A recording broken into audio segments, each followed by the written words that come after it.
ఆధ్యాత్మిక వార్తావాహిని భక్తి విశేషాలకు స్వాగతం. తిరుమల తొలి గడప దేవుని గడప వెంకటేశ్వర స్వామి బ్రహ్మోత్సవాలు ఘనంగా ప్రారంభమయ్యాయి. బ్రహ్మోత్సవాలలో భాగంగా వేద పండితుల ఆధ్వర్యంలో ధ్వజస్తంభాన్ని అభిషేకించారు. ప్రత్యేక పూజలతో ధ్వజారోహణం గావించి సకల దేవతలకు బ్రహ్మోత్సవ ఆహ్వానం పలికారు. ఆలయ ఆవరణలో శ్రీదేవి భూదేవి సమేత శ్రీవారిని తిరుచి వాహనంపై బంగారు ఆభరణాలతో అలంకరించి ప్రత్యేక పూజలు చేశారు. ధ్వజారోహణం సందర్భంగా స్వామి అమ్మవార్లు ధ్వజపటం చక్రతాల్వార్లకు తిరువీధి ఉత్సవం నిర్వహించారు. ఉత్సవాలలో ప్రధాన ఘట్టమైన గరుడ సేవ 23న జరగనుంది. 24న కళ్యాణోత్సవం, 25న బ్రహ్మోత్సవానికి తలమానికమైన రథసప్తమి వేడుకలు జరుగుతాయి.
మేడారంలో గద్దెలు ఆలయ ప్రాంగణాన్ని సీఎం రేవంత్ రెడ్డి పునఃప్రారంభించారు.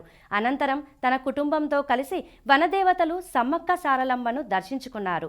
మనవడితో కలిసి నిలువెత్తు బంగారాన్ని సమర్పించారు. ఈ సందర్భంగా గద్దెల ప్రాంగణంలో పైలాన్ను సీఎం ఆవిష్కరించారు. ఈ కార్యక్రమంలో ఉప ముఖ్యమంత్రి బట్టి విక్రమార్కతో పాటు పలువురు మంత్రులు, ఎమ్మెల్యేలు, ఇతర ప్రజాప్రతినిధులు పాల్గొన్నారు.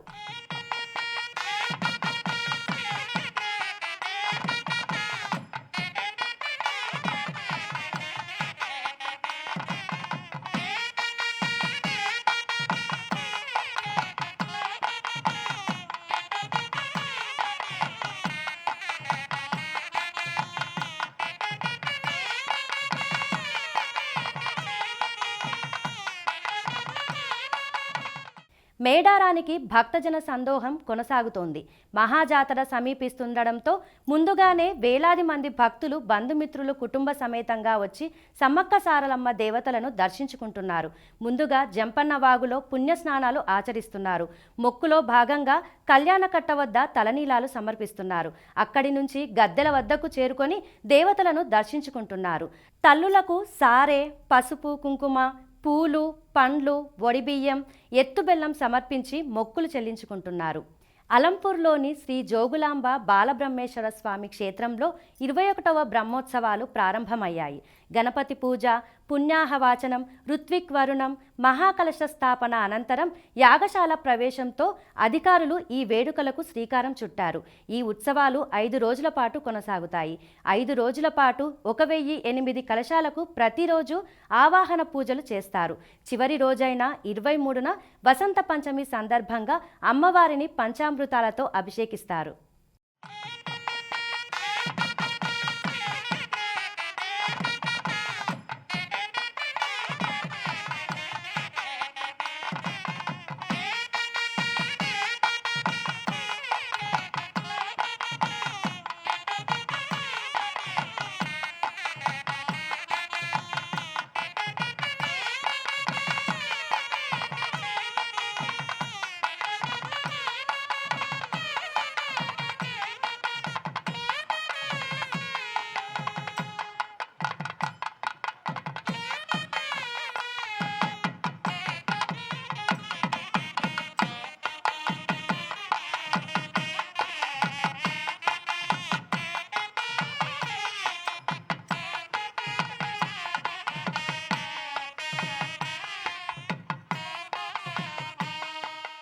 నాగర్ కర్నూలు జిల్లా కొల్లాపూర్ మండలం సింగోటంలోని శ్రీ లక్ష్మీ నరసింహస్వామి దేవస్థానం బ్రహ్మోత్సవాలు ఘనంగా జరుగుతున్నాయి.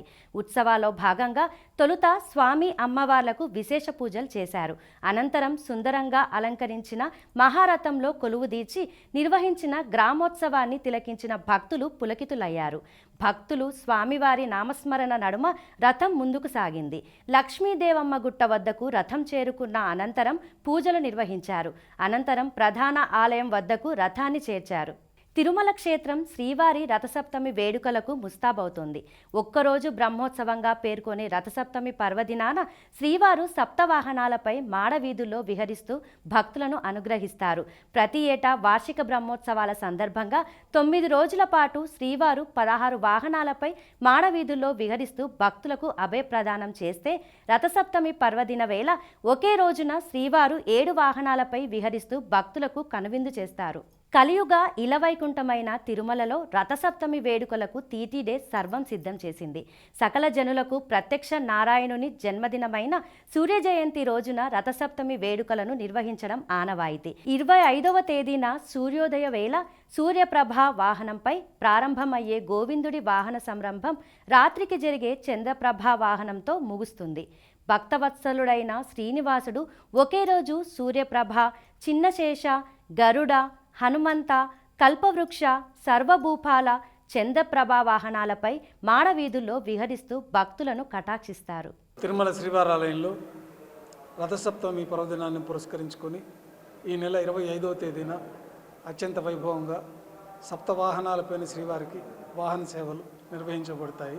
అనంతరం శ్రీ మలయప్ప స్వామివారి సన్నిధిలోకి వేంచేసిన తర్వాత యథావిధిగా రాత్రి తోమాల సేవ, నైవేద్యం, త్రివిష నైవేద్యం పూర్తయిన తర్వాత ఏకాంత సేవ వరకు కార్యక్రమాలతోటి ఆ రోజు కార్యక్రమాలు పూర్తి అవుతాయి. రథసప్తమి సందర్భంగా శ్రీవారి ఆలయంలో అన్ని ఆర్తిథ్య సేవలు రద్దు చేయబడి ఉన్నాయి. భక్తులందరూ కూడా తిరుమల తిరుపతి దేవస్థానం వారు భక్తులందరికీ సౌకర్యార్థమై ఎండా వానకి ఇబ్బంది లేకుండా గ్యాలరీస్లో ఆచ్ఛాదనలు ఏర్పాటు చేయడం జరిగింది. భక్తులందరూ కూడా తిరుమల తిరుపతి దేవస్థానం వారు సూచించిన విధానాలను అనుసరించుకుంటూ జాగ్రత్తగా స్వామివారి నామస్మరణ చేత సూర్యభగవాన్ని స్మరించుకుంటూ శ్రీ వెంకటేశ్వర స్వామివారి వాహనంలో స్వామివారిని దర్శించుకొని ఆయురారోగ్యాలు అష్టైశ్వర్యాలతో తొలుతూగాలని కోరుకుంటూ ఓం నమో వెంకటేశాయ. మినీ బ్రహ్మోత్సవంగా పేరొందిన రథసప్తమి వేడుకలకు 7 కొండలను సర్వాంగ సుందరంగా తీర్చిదిద్దుతున్నారు. మాడవీధులను రంగురంగుల హరివిల్లులతో శోభాయమానంగా తీర్చిదిద్దారు. ఉదయం నుంచి రాత్రి వరకు జరిగే వాహన సేవలను తిలకించేందుకు భక్తులను గ్యాలరీలోకి అనుమతించనున్న నేపథ్యంలో అందుకు అనుగుణంగా ఏర్పాట్లు చేస్తోంది టీటీడీ. ఇందులో భాగంగా మాడవీధుల్లోని గ్యాలరీల్లో తాత్కాలిక షెడ్లను ఏర్పాట్లు చేశారు. భక్తులకు ప్రతి గంటకు గ్యాలరీల వద్దకే అన్నపానీయాలు అందేలా ఏర్పాట్లు చేస్తున్నారు. మాడవీధుల్లో 200 గ్యాలరీలు, 65 ఆహార కేంద్రాలను ఏర్పాటు చేశారు. అడవి బిడ్డల సంస్కృతి సాంప్రదాయాల ప్రతీకగా భావించే నాగోబా జాతర ఘనంగా ప్రారంభమైంది. కేస్లాపూర్లో మేస్రం వంశీయులు నాగోబాకు గంగాజలంతో అభిషేకం చేసి మహాపూజను ప్రారంభించారు. 2 రోజులుగా వివిధ ప్రాంతాల నుంచి ఎడ్లబండ్లపై వచ్చిన మేస్రం వంశీయులతో కేస్లాపూర్లో కిక్కిరిసింది. తుడుం మోతలు, సన్నాయి వాయిద్యాలతో ఆలయ ప్రాంగణం మారుమోగింది. ఆలయ ఆవరణంలో గిరిజన ఆడపడుచులు పుట్టలు తయారు చేశారు. వారితో పాటు కోడళ్ళు, పటేల్ సతీమణులు పుట్టలను తయారు చేశారు. అంతకుముందు విగ్రహం పూజా సామాగ్రితో ఆలయంలో ప్రవేశించారు. గోదావరి జలాలతో అభిషేకం నిర్వహించారు. జాతరలో భాగంగా మెస్రం గిరిజనులను పెండ్లాడిన కొత్త కోడళ్ళు నాగోబా దేవతకు బేటింగ్ జరిగింది. నాగోబాకు మేస్రం వంశీయులు పూజలు చేసిన తర్వాతనే ఇతరులను ఆలయంలోకి అనుమతించారు.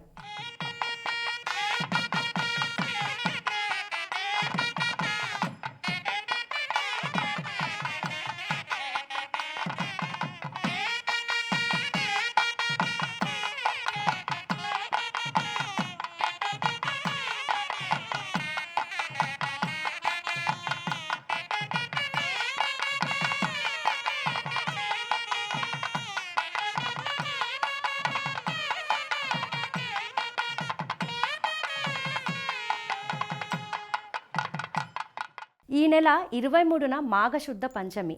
విశేషమైన ఈ పంచమిని ఇంద్రకీలాద్రిలోని శ్రీ దుర్గా మల్లేశ్వర స్వామి వారి దేవస్థానంలో ప్రత్యేక ఏర్పాట్లు చేస్తున్నారు. ఆ రోజు భక్తులకు శ్రీ దుర్గమ్మ వారు సరస్వతీదేవి రూపంలో దర్శనమిస్తారు. 6వ అంతస్తులో విద్యార్థులకు ఉచిత సామూహిక అక్షరాభ్యాసం నిర్వహించనున్నారు. యాగశాలలో శ్రీ సరస్వతి హోమంతో సహా పలు వైదిక కార్యక్రమాలు నిర్వహించనున్నారు. శ్రీ పంచమి రోజు ఉదయం 6 గంటల నుంచి సాయంత్రం 7 గంటల వరకు సరస్వతీదేవి రూపంలో అమ్మవారిని విద్యార్థులు ఉచిత దర్శనం చేసుకునేందుకు వీలుగా ఏర్పాట్లు చేస్తున్నారు. శ్రీశైలం మల్లన్న ఆలయానికి భక్తుల రద్దీ పెరిగింది. సోమవారం కావడంతో వివిధ ప్రాంతాల నుంచి పెద్ద సంఖ్యలో తరలి వచ్చారు. వేకువజాము నుంచే పాతాళ గంగలో పుణ్యస్నానాలు ఆచరించి వరుసల్లో బారులు తీరారు. రద్దీ నేపథ్యంలో శ్రీ స్వామి అమ్మవార్ల దర్శనానికి దాదాపు 3 గంటలు పట్టింది. భక్తులకు ఇబ్బందులు కలగకుండా అధికారులు అవసరమైన ఏర్పాట్లు చేశారు. వేములవాడలోని శ్రీ భీమేశ్వర ఆలయంలో భక్తుల సందడి నెలకొంది. సమ్మక్క సారలమ్మ జాతర ప్రారంభం నేపథ్యంలో రాజన్న దర్శనానికి భక్తులు పోటెత్తారు. దాదాపు 80,000 మందికి పైగా భక్తులు స్వామివారిని దర్శించుకొని మొక్కులు చెల్లించుకున్నారు. రద్దీ నేపథ్యంలో స్వామి అమ్మవారి దర్శనానికి దాదాపు 6 గంటలు పట్టింది.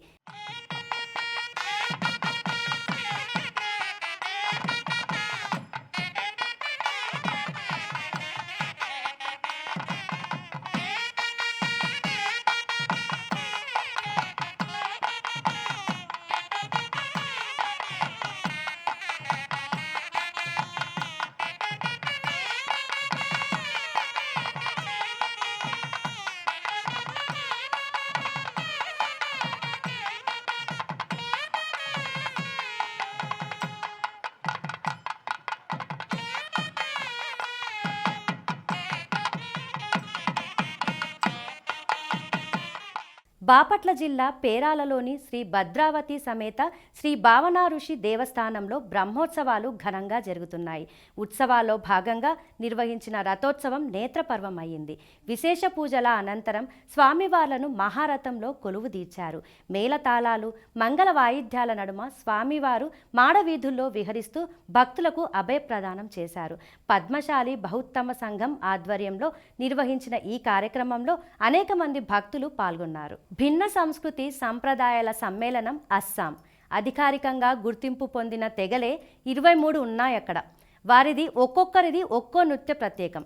ప్రధాని నరేంద్ర మోడీ అస్సాం పర్యటనకు వెళ్లిన ప్రతిసారి ఒక్కో నృత్య ప్రదర్శన భారీ స్థాయిలో ఏర్పాటు కావడం విశేషం. అస్సాం రాజధాని గువాహటిలోని సరుపాజే స్టేడియంలో భగురంభా ద్రౌడ్ 2026 పేరుతో జరిగిన నృత్య ప్రదర్శన అద్భుత రీతిలో సాగింది.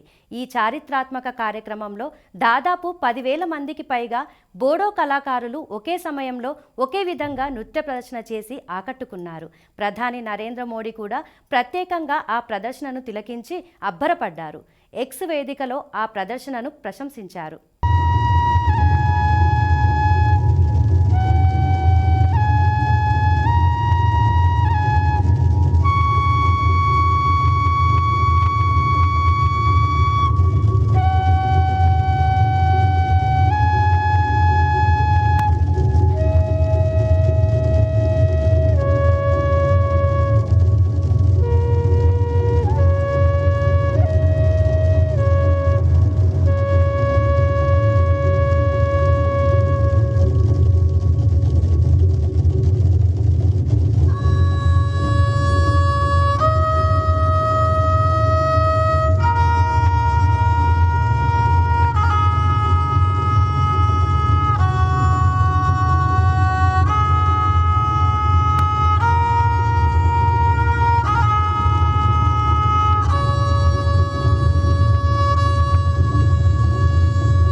ప్రధాని నరేంద్ర మోడీ అస్సాం కళాకారుల ప్రదర్శనలను తిలకించడం ఇదే మొదలు కాదు.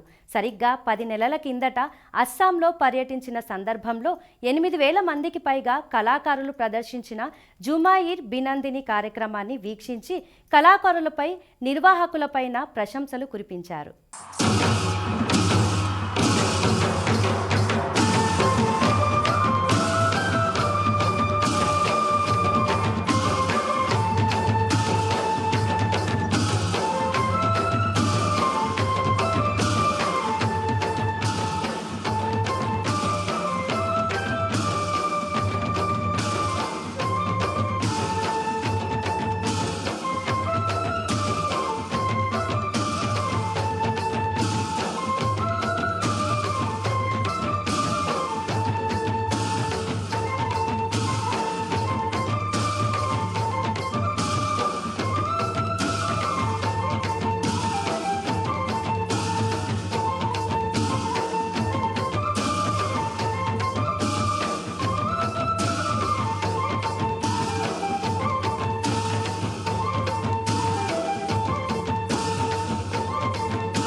సరిగ్గా ఏడాది కిందట ఢిల్లీలో జరిగిన బోడోల్యాండ్ మహోత్సవం కార్యక్రమంలో కూడా కళాకారులు చేసిన నృత్య ప్రదర్శన, వివిధ వాయిద్యాలతో సాగిన సంగీత ప్రదర్శన కూడా ప్రధాని నరేంద్ర మోడీని విశేషంగా ఆకట్టుకుంది.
ఇవి ఈనాటి భక్తి విశేషాలు.